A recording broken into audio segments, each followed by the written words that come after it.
ពួកគេប្រហែលកំពុងធ្វើសកម្មភាពការិយាល័យសន្តិសុខថាវអាស៊ីក្នុងការប៉ូលីសគិតថាមានអ្នកណាម្នាក់កំពុងតែ hack មើលតាមប្រព័ន្ធ digital កំពុងតែលួចទិន្នន័យសំខាន់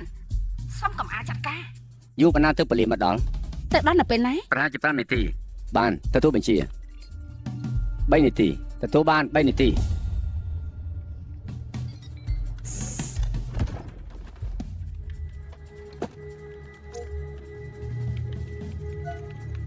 រកឃើញហើយចឹងណាយោឯកសារអីក៏ចាំមិនលើនាំចេញមកទាំងអស់ពេលលុយចេញមកខ្លួនឯងមិនបានទេ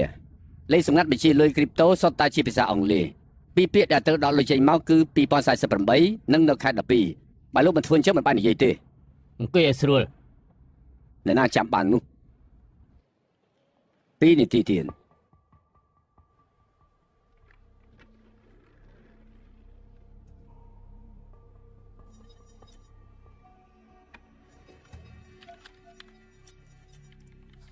ធ្វើអីនឹងចៅស៊ីគ្រាន់តែមកលេងទេកុំប៉ះពាល់អ្វីទាំងអស់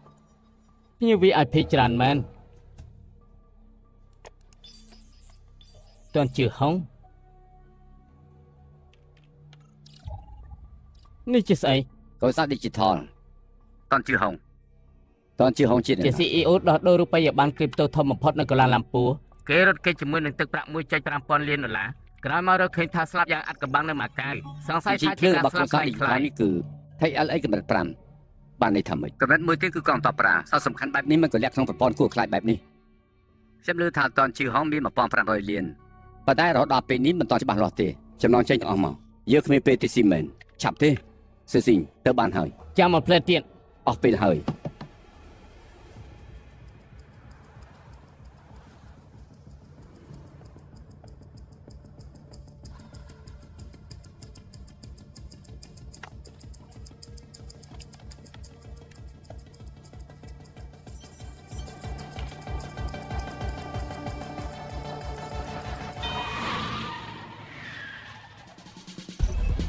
ទៅ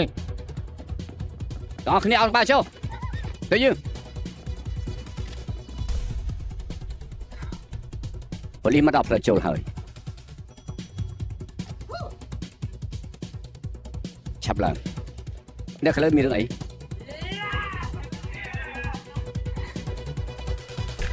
សំទោសមានអ្វីត្រូវការខ្ញុំជួយទេខ្ញុំជាប៉ូលីស